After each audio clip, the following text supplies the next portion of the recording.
Hello and welcome back to English Today. This is DVD 13 and the first DVD of your upper intermediate level. And in this DVD, we'll begin with another 3 episodes of our story, That's Life, followed by our special TV programs, which include Everything But the Kitchen Sink, featuring our culinary experts.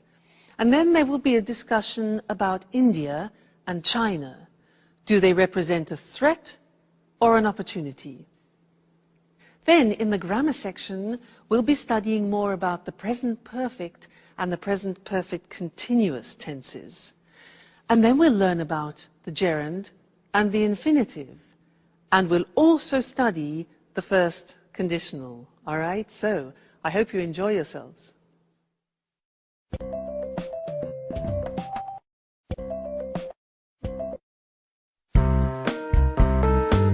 Sharon, I called a real estate agent 5 minutes ago. He deals with apartments in Japan. He said he'd send an email with some photos. That way we can choose which apartment we like the best. Don't rush me, Peter. You know I haven't decided. I know. We've talked about this a lot. But doesn't the idea of leaving appeal to you? I mean, just think of it. A new country, a new life together, new experiences. Now, I'm really enthusiastic about this opportunity. It's not every day you have a chance like this.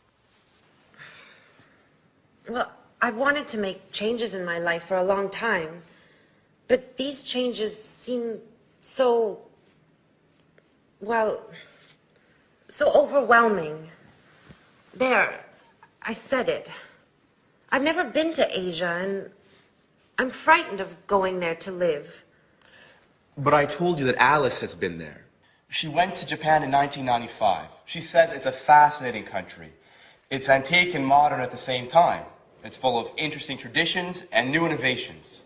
I know. I've read a number of books. Last night, I finished reading Japan in the 21st Century. I admit, I'm curious about it all. You see, just remember, you were afraid when we came to London, but you've adjusted well. We've been here a year and a half, and you haven't once complained. I take that back. You complained once last week. Come on, Peter, stop joking around. You're right, I've made great friends.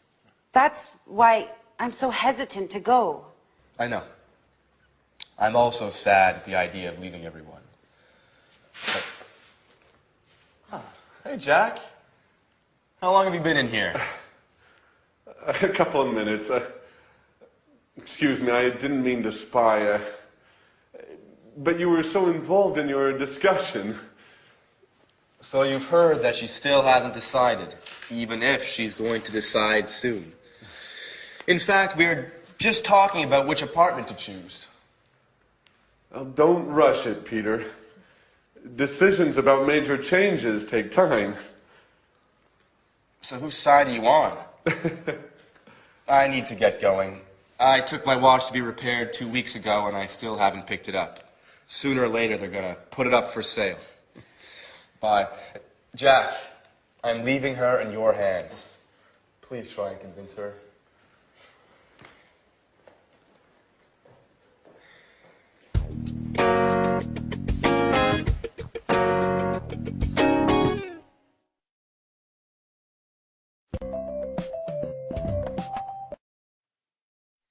Hello again and welcome back to English Today, your live TV program where you can learn the English language. That last episode, I'm sure Jack can manage to convince Sharon to go to Japan. What do you think? We will see how that evolves. Now let's go back to the present perfect. Remember that we have learned so far that we use the present perfect with genie, just, ever, already, never, and yet. Well, I want to give you 2 more acronyms to help you understand when you use the present perfect. And the first one is this: flot. Now, you see at the top we have for. For is a time word. And we use for a length of time. What's length? Length means a duration of time. So if you want to say 10 years, for example, you would say, I have lived in France for 10 years. For 10 years, a duration of time. Or, for example, 5 minutes. I have worked here for 5 minutes. Okay, so for we use for a length or a duration of time. That's flot. F-L-O-T, flot. Now, let's look at the second one, spot. Now, spot starts with the word since. Since is a word that we use when we're talking about an exact point of time. So, let me give you an example. If I say 5 o'clock, that is an exact point of time. So, you could say, I have been here since 5 o'clock.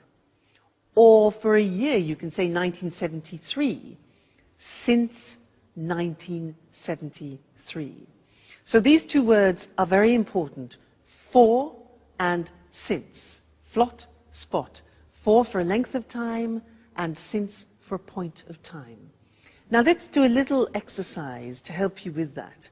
I will say something like 2 days. You must decide whether to use for or whether to use since. Okay? So, 2 days. Is it a length of time or a point in time? Length. So, for 2 days. I have been here for 2 days. Another example. Thursday. Thursday's a point of time, so since Thursday. Great. For a long time. A long time. Exactly, that is a duration, it's a length, so it's for. I gave you the answer. Another one, December. Good, it's a point, so since December, very good. This one, weeks. Very good, 4 weeks. Okay, fine. Let's think of another one. 2001. Okay, that's a point of time, so since 2001. Those are some examples. Let's go to the screen now, and I'll show them to you in a written form. That way you can memorize them and fix them, okay? So, flot and spot. There we have it. For a length of time, flot. So this is to express duration. The examples, I've lived here for 10 years. Then, he's known her for ages. Now, for ages means for a long time, okay? Then we had spot, which is since, and we use it for a point of time. The examples, she's worked there since the 7th of June. Point of time, that's a date. And they've been here since 1978, a year. Okay, so flot and spot. Now, the interesting thing is that when we ask questions about that, we use the word how long. For example, how long have you been here? And we use the present perfect. Look at the screen. We say, how long have you lived in Cambridge? And the answer would be, I've lived in Cambridge for 10 years or since 2001. You see? Now, remember that how long is different to how many times. How many times is 1, 2, 3, 4, 5. How long is a period of time? Okay? Another example. How long has he worked there? Answers. He's worked there for 10 years, or he's worked there since 1973. All right? Now, just look at the examples we practiced. We have for 2 days, for ages, 4 weeks, for a long time, duration, then since Friday, since 5 o'clock, since 2001, since I was young, and since December. Great. Okay, so there we have it. We have genie, just, ever, already, never, yet. We have flot and spot, which is for and since. This is when we use the present perfect. Great. Now, let's go back and see if Jack has managed to convince Sharon to go to Japan. Okay? Bye.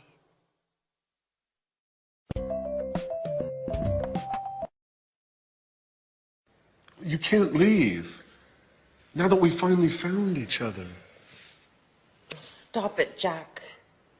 I'm so confused. Don't you start. I was thinking, you'll be all alone in a foreign country. You won't know anyone. Peter will be at rehearsals all day. At least here you have us. I will always be here for you. Yes, I know that. Oh, and did you know that women can't go out alone in Japan? Jack, that only happens in the Middle East. Stop it now. The truth is, I love new experiences. Remember when I moved to London 2 years ago? I've loved every minute of it. But that's not what you told Peter. I said it on purpose. You know I want him to slow down. I heard what you said 5 minutes ago. You were sincere. You weren't joking. You misunderstood, Jack. I'm not afraid of leaving. I've lived in a lot of different places in my life. I've done a lot of things. I've worked as a babysitter, as a tour guide, as a waitress. I'm sure I'll find something in Japan. I know you all too well, Sharon. You haven't ever really enjoyed any of those jobs. You still haven't found what you want to do in life. Stop it, Jack. I'm glad you promised Peter to convince me to go. I didn't promise him anything. So, what have you decided? Are you going to move? I don't know. I think I will. Yes. I'm going to move. If you've already decided, why did you have a job interview yesterday afternoon? Who told you that? Anne? No. I haven't spoken to her for days. So how did you find out? It doesn't matter. So, you still haven't answered my question. I don't have to answer to you, Jack. Okay. I see you're angry. It just proves that I'm right. Jack, sometimes you are so impossible. Have you ever considered that maybe it's the best thing for me? And what about you, Sharon? Have you ever thought that you might be in love with somebody else? Listen, I refuse to give up.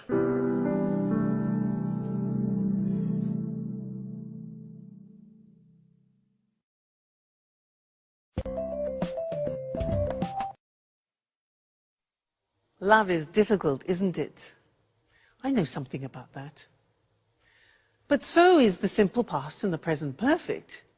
And in fact, this is an important lesson because one of the most difficult things in the English language is to decide when to use the simple past and when to use the present perfect. I hear a lot of people making mistakes about this. When do we say I went and when do we say I have gone?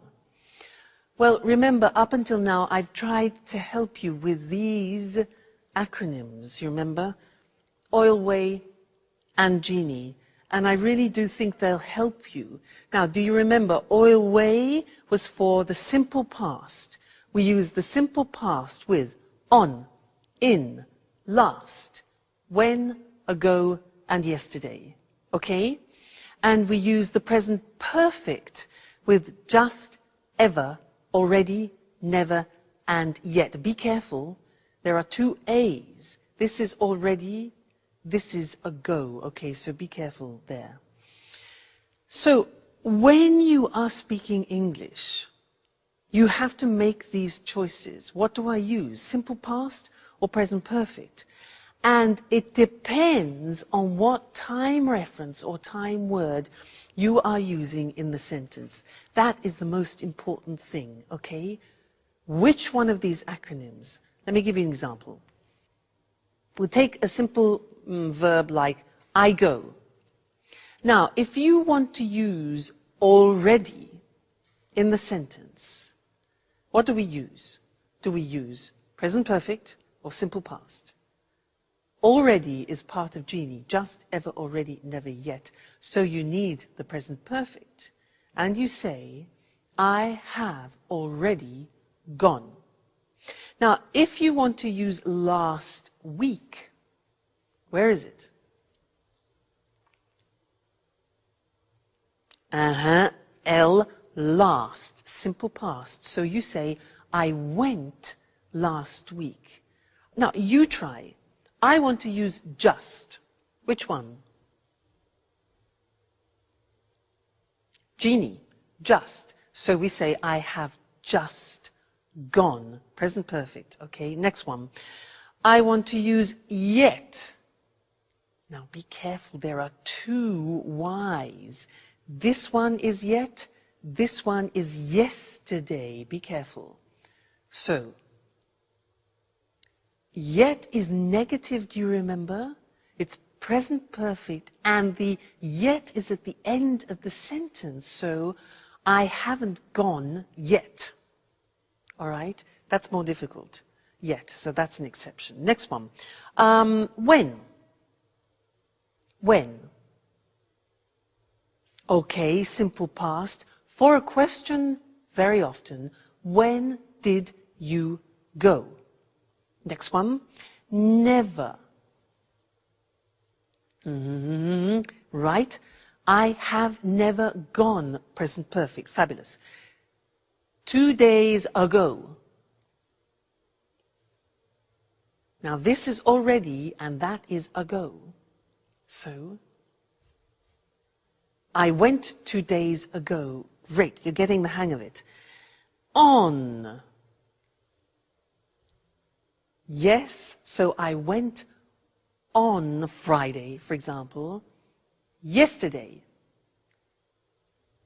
I went yesterday. And the last one, in. Yeah, good. I went in June or in September. Fantastic. So that's it. Okay?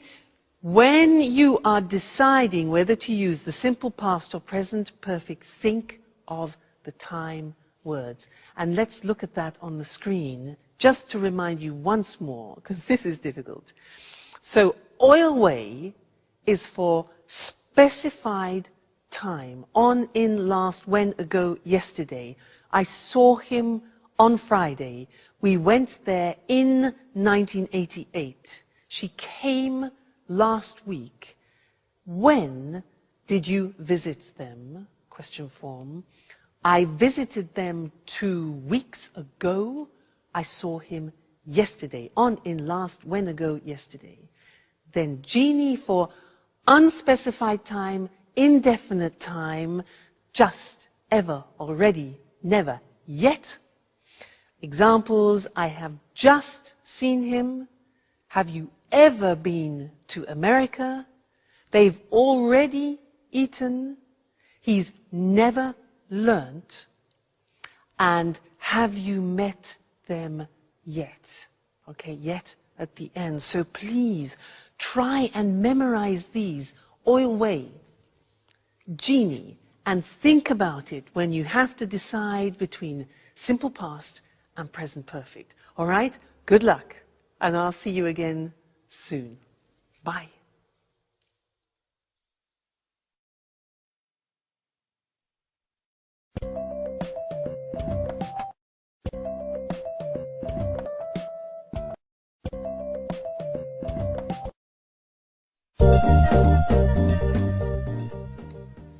Okay. Sharon, you remembered to buy the beer, right? Of course I did. And you managed to bake the cake, right? Not yet. I'm going to bake it this afternoon. I still need to get some chocolate. Actually, Jack offered to get some for me. He promised to bring some before lunch. Sorry, but I can't help you with the cake. I have to take some tours to visit the Tate Gallery. Oh, don't worry about it. I'll have Jack to help me. He decided to stay home today to give me a hand. Just don't forget to tell Tom, David, Mary, and all the others. Don't worry, Peter said he'd take care of it. I'm sure he's already got in touch with everybody by phone. Great. Everything is going as planned. Oh, don't forget to buy the present. Don't worry. How about getting an astrology book? She'd love that. Absolutely. She loves reading those kinds of books.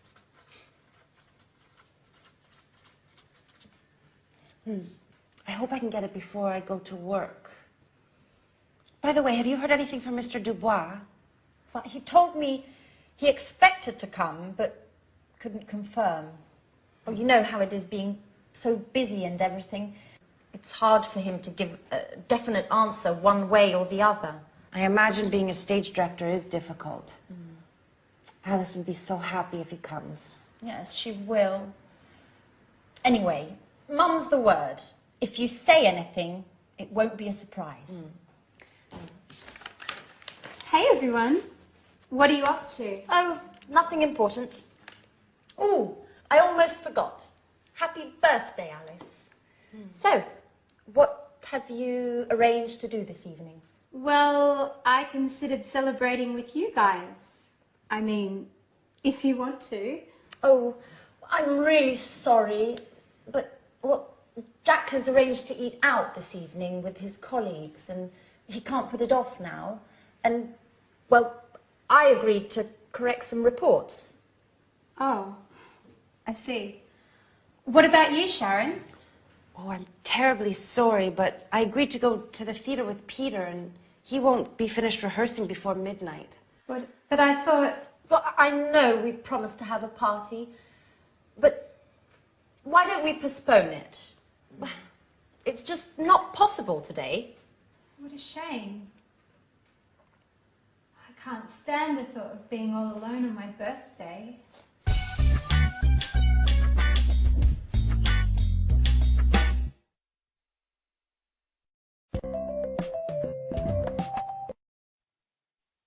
Hello again. She really believed them, didn't she? Great actors. Now, in this lesson, I want to do something new, and it's related to gerunds and infinitives. In that last episode, our friends used some quite complicated sentences, which I want to look at with you now. Anne said, Jack offered to get some cake. Do you notice that there are two verbs together there? Jack offered to get some cake. Now, offered here is followed by an infinitive. That's one example. The next example is, she said, he promised to bring some before lunchtime. He promised to bring some. Promised is followed by an infinitive, promised to bring. Then Anne says, she loves reading. Loves reading. Now, love is followed by a gerund. Then Sharon says, yes, I imagine being a stage director is difficult. I imagine being. Gerund. So here we have offer, which is followed by an infinitive, promise, followed by an infinitive, love, followed by a gerund, and imagine, followed by a gerund. And you're probably thinking, so how do I learn these?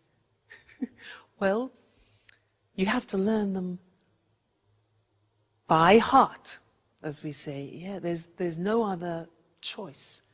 So let's go to the board now, and I will show you how it works, and unfortunately, like the simple past irregular verbs, it's all a question of memory. So, as we said, when you have a main verb followed by another verb, sometimes it's in the infinitive, sometimes in the gerund. Let's look at some examples. You managed to bake a cake. The verb manage is followed by an infinitive. Jack offered to get some. He promised to bring some.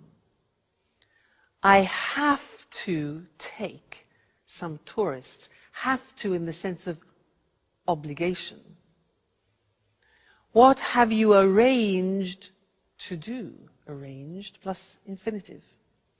I agreed to correct some reports. So there you see manage, offer, promise, have, arrange and agree are followed by the infinitive with to. Let's move on to the other examples where verbs are followed by the gerund. She loves reading. So love followed by reading. Gerund. I imagine being a director is difficult. Imagine followed by gerund. I considered celebrating. Considered followed by gerund. Celebrating with you guys, and he won't finish rehearsing before midnight. So there we have examples of love, imagine, consider, finish, followed by the gerund forms. So it's a bit complicated, and it's a question of familiarizing yourselves with the verbs that take gerund and the verbs which take infinitive. It comes with practice, don't worry. But this is just an introduction. So, let's go back and see what's going on in Alice's birthday party. All right? And I'll see you later. Bye.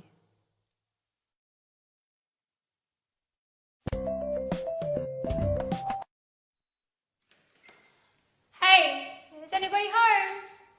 Oh. That's right. I forgot. Everyone's busy this evening. What a shame. I resent having to spend my birthday all alone. Hey, what's happening here? Surprise! Happy birthday to you. Happy birthday to you. Happy birthday, dear Alice. Happy birthday to you. Oh, I'm so happy. I didn't expect to find anybody here. I thought I had to spend my birthday all by myself. Oh, did you really think we would forget to celebrate your birthday? Well, yes. You played quite a trick on me. And you fell for it. Come on, everyone. A toast to Alice. Oh, wait. Before we make a toast, we have another surprise. Another surprise! Daddy!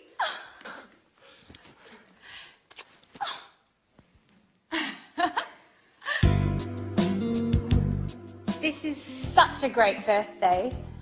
How did they talk you into coming? Alice, dear, how could I miss your birthday? Work is important, sure, but nothing is more important than my dear, sweet, only, lovable, adorable little girl. Dad, if you talk like that, you'll make me blush in front of everybody. Listen, I know I wasn't always there for you and that I've made a lot of mistakes, but I want to catch up. Things change. I've got a suggestion for you. Do you want to come and work with me? Really? With you? What would I do? You can write scenes for my films. You've always had artistic flair. I'll teach you the tricks of the trade. You'll learn how to write convincing scenes in no time at all. That way, we'll always be together, if you want. I don't know what to say. I gave up wanting to spend time with you. You don't have to decide to do anything now. Let's celebrate your birthday. Let's toast. Cheers, Alice. so much, Daddy. This is the best birthday of my entire life.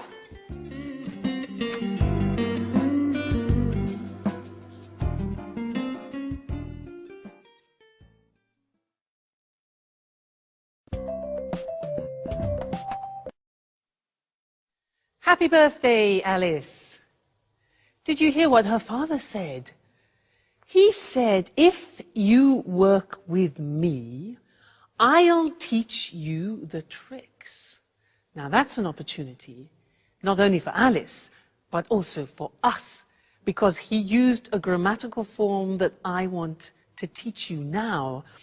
If you work with me, I'll teach you the tricks. And that in English is a conditional form, the first conditional. If I work, if plus the simple present, I will teach, followed by the future will. So to illustrate this a little bit better, I want to talk to you about what is almost a religion in England, making tea. Now, every household in England has one of these, this. Do you know what this is called? It's for water, to heat, to boil water. In English, we call it a kettle. Every English household has a kettle. We have all sorts of different models as well. And I can assure you, if you buy a kettle, you will never regret it. Why? Look at this.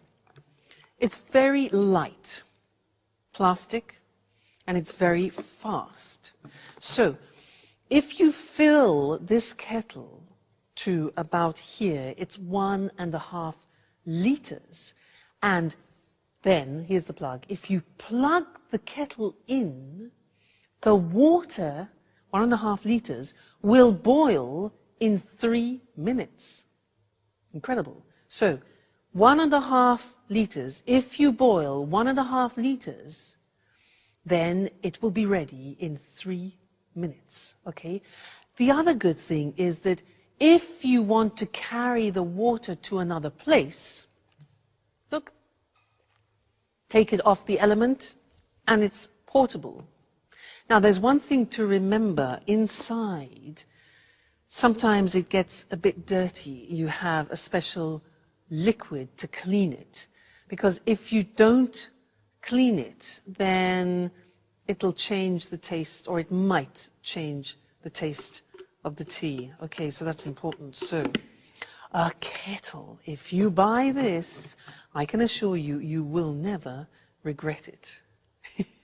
Okay, now, I was using some conditional sentences there, and I want to go to the screen now to look at those more carefully. It was the first conditional, using if, all right? And this is used to describe real possibilities. So, look at this.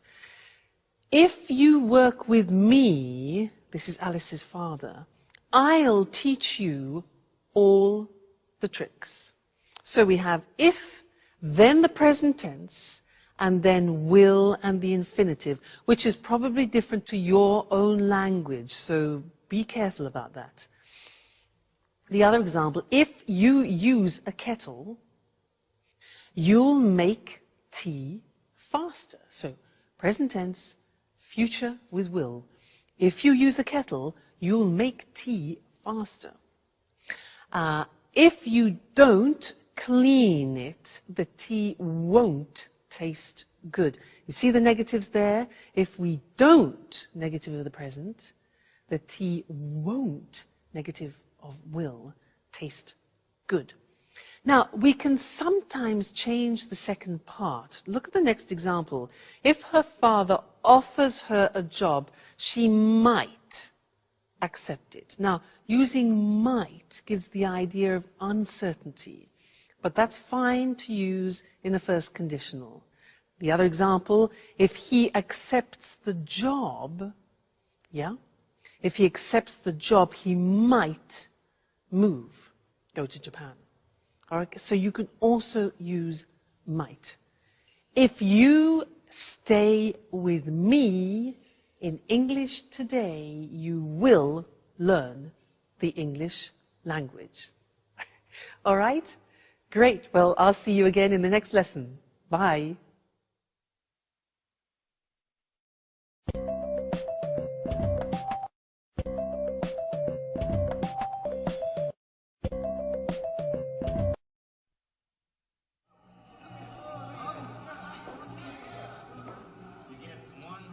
Hi, Jack. Is Anne home? No, she hasn't arrived yet. I've been waiting for her for over an hour. I think she's been shopping. What's the matter? You don't look too well. Nothing, really. Don't lie to me. I've known you for 10 years. Listen, Jack, I really don't want to speak about it, okay? No, it's not okay. We have to speak about the situation and clear the air once and for all. I've been thinking about us a lot. I've been thinking about us so much, I haven't slept well in nights. What have you been thinking, Jack? About us. You're leaving for Japan. I've told you before, and I'll tell you again, Sharon, it's crazy. You can't leave now when we know how we feel. Jack, you're repeating yourself. That's right. And I'll continue repeating myself until you accept the truth. We're made for each other. Stop it. You're embarrassing me. Sharon, listen. I haven't stopped loving you. And I know you feel the same about me. That's it. I said stop it and I meant it. Look, you've made me cry. And anyhow, how do our feelings change anything? How do they change anything? They change everything. You must tell Peter immediately about everything. Tell him you won't go.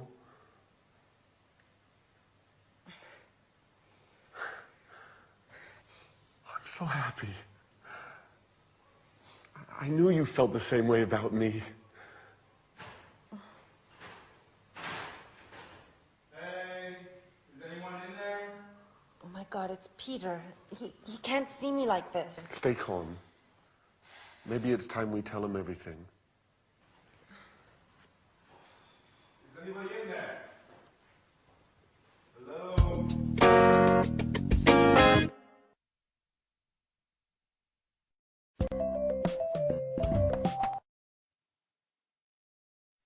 Hello, everyone, and welcome back to some more English today.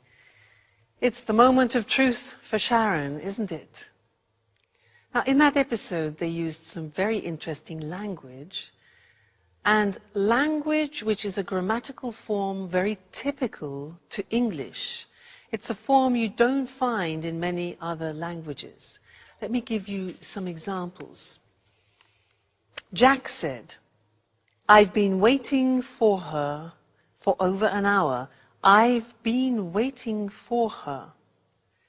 She's been shopping. She's been shopping." And Jack also said, "I've been thinking a lot about us," remember? She said, "What have you been thinking, Jack?" Now that's the form that I want to look at with you now, because as I said, it's very unusual and particular to the English language. So, London Bridge, the Tower Bridge. Now that's a useful image because in fact, this grammatical form is about bridging two different forms.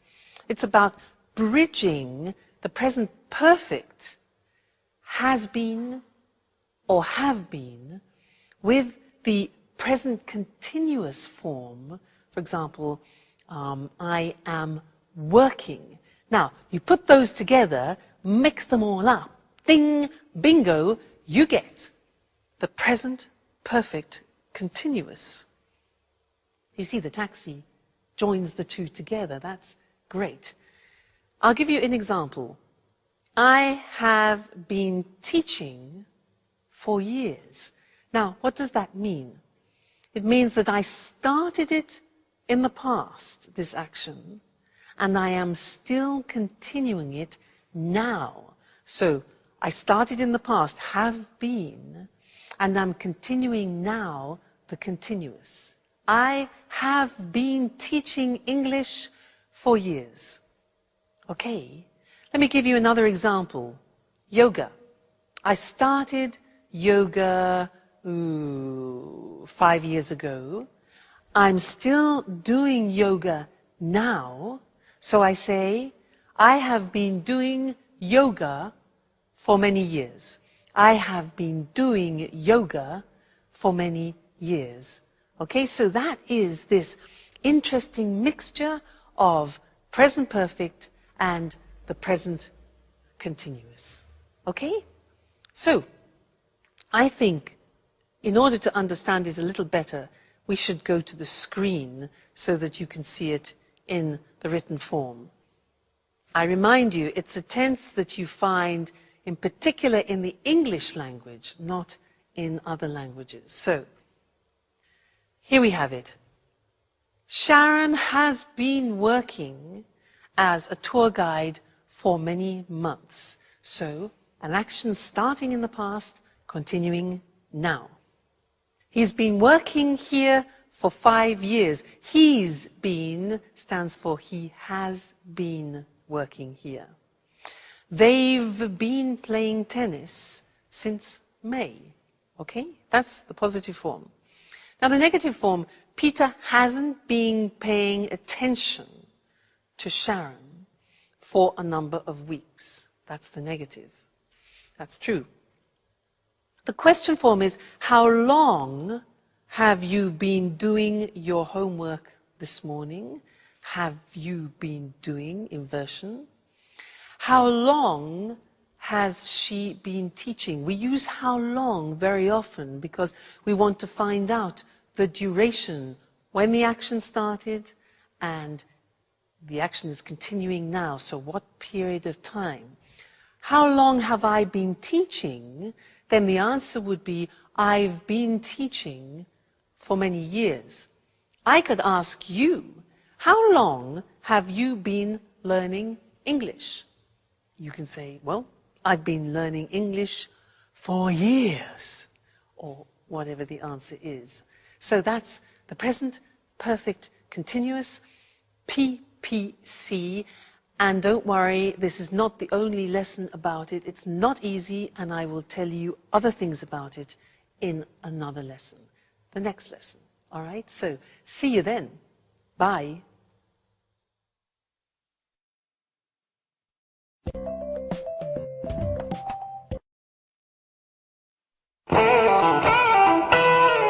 Jack? Sharon? What are you doing here?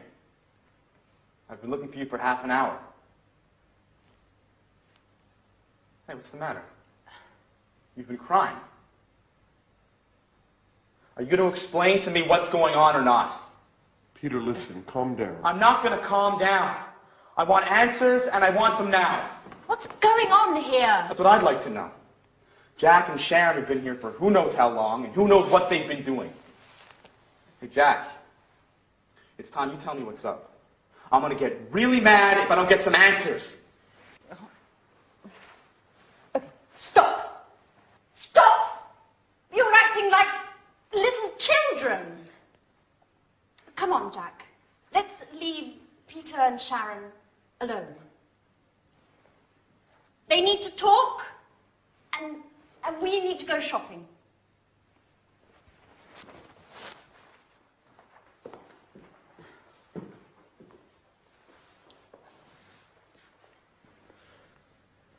So, Sharon, what's going on? Peter, I have to tell you something I've never told you before. I've known Jack for a long time. We went to the same university together, and, well, we were once engaged. What? So that's why Jack came to live here. You've been seeing each other, haven't you, Sharon? No, Peter, I swear, it's true. We just happened to meet here. It happened by chance. By chance? That's a strange stroke of luck. Just enough to bring back some old passionate feelings? How long has this been going on, Sharon? Nothing has happened between Jack and I. Even if I do still have some feelings for him. After all, Peter, you've been neglecting me for months. The only thing that's important to you is your work. You live, eat, and drink theater and nothing else. So you're saying this is my fault? No one is at fault. It's just that we want different things from life at the moment.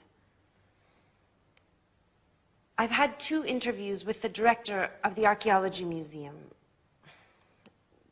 They want to open an art exhibition, and they've offered me a job. Do you understand, Peter? It means a job I would really love. What are you getting at, Sharon? Would you stay here and not go to Japan if I asked you? What kind of question is that? Answer me, Peter. It's important. I've accepted the job. Without asking me. How could you? Did you ask me about Japan? Did you, Peter, huh? Are you willing to stay here with me?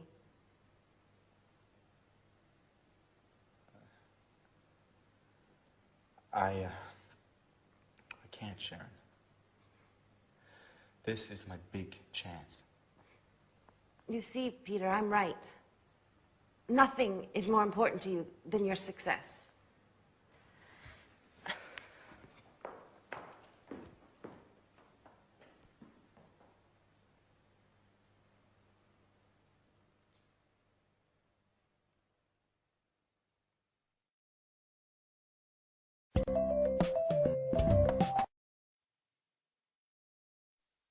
So this is our moment of truth.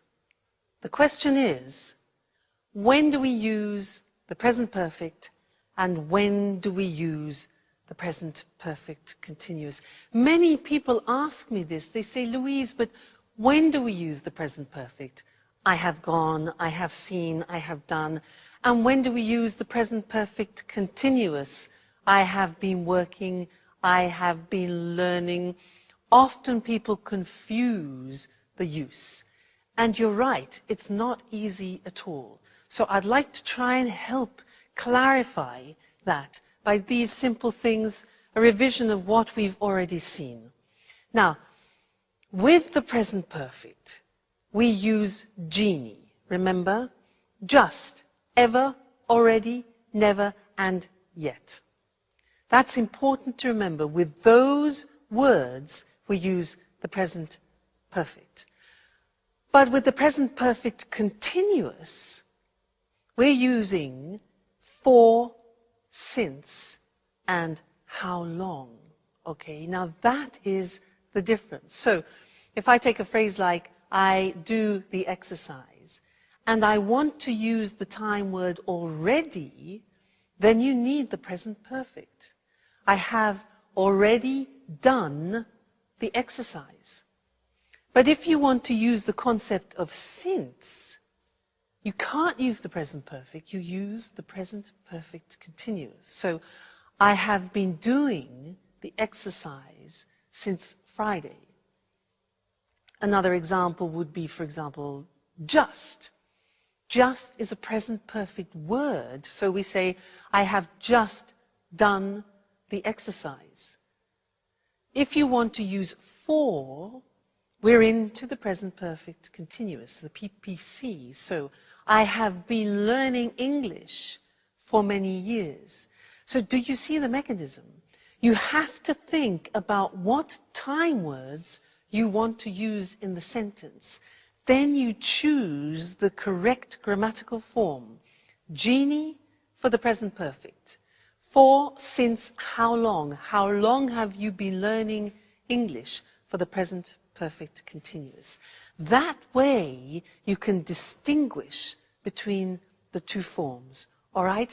So try and memorize those time words, and I can assure you it will help you a lot when you're speaking. All right? Great. Well, see you again in the next lesson. Bye.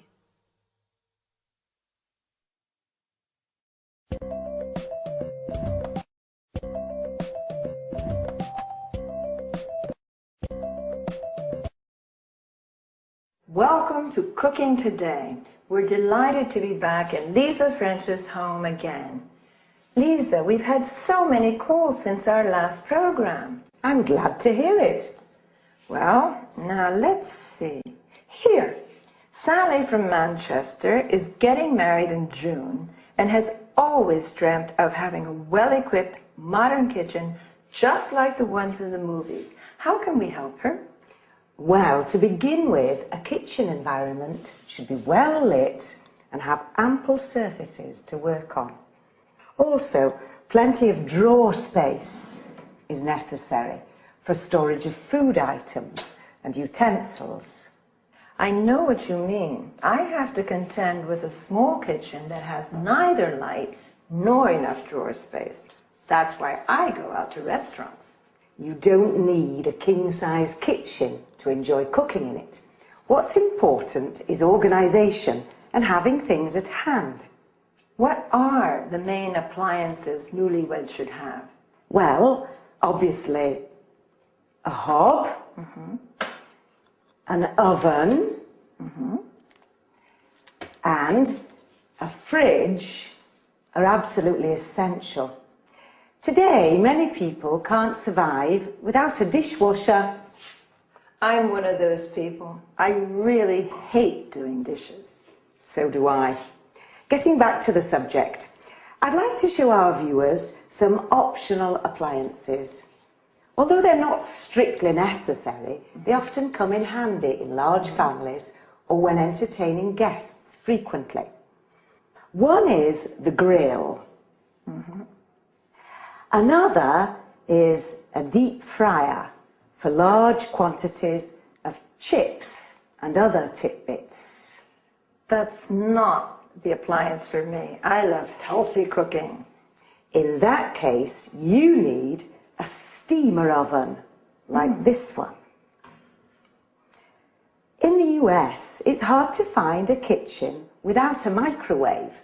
Microwaves are quite useful, especially for busy people. Other appliances, which are also common in the US, are water and ice dispensers, like this one. Well, everybody seems to have a food processor these days. Why is a food processor so useful?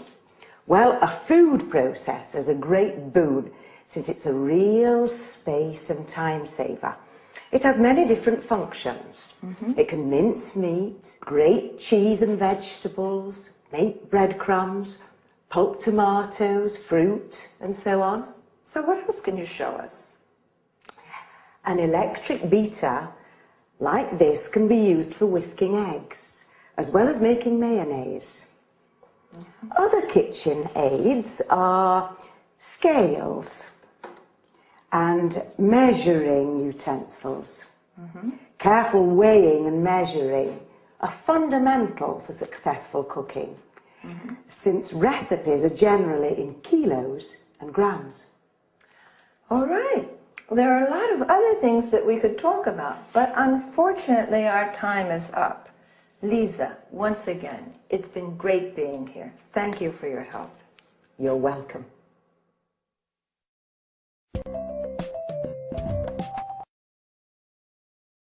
Well, let's analyze some of the vocabulary used by Lisa. Talking about the appliances for cooking, she spoke about a hob, or U.S. stove, where you cook food, an oven where you roast or bake food, a grill where food is cooked by strong direct heat. As we saw, the following machines can be optional: a deep fryer in which you fry food, a steamer oven where you can cook food in steam rather than water, a microwave where food is cooked by electromagnetic radiation. Then she referred to items where food can be stored, like a fridge, originally refrigerator. The section with frozen food is called a freezer. The section of the fridge which produces cold water and ice is called a water or ice dispenser. Lisa also said drawers are important. You need them to keep utensils, cutlery, and so on.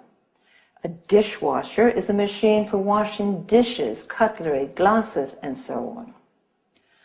Other small appliances are a food processor, a machine which can ground, mince, or chop food, an electric beater where you mix, whip, or whisk food, scales or measuring utensils used for measuring food, weight, or liquids.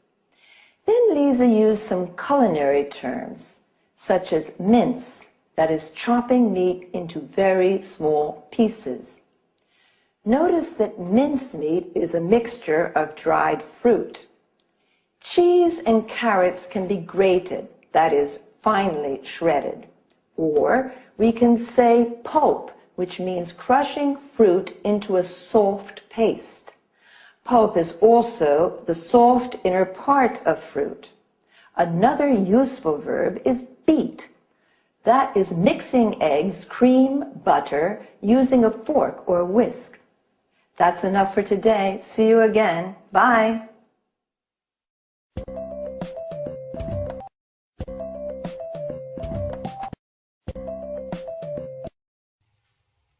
Hello, everyone, and welcome to Let's Talk, the evening discussion show with our two commentators, Tom and Marie. Good evening, everyone. Good evening. Well, let's talk business tonight.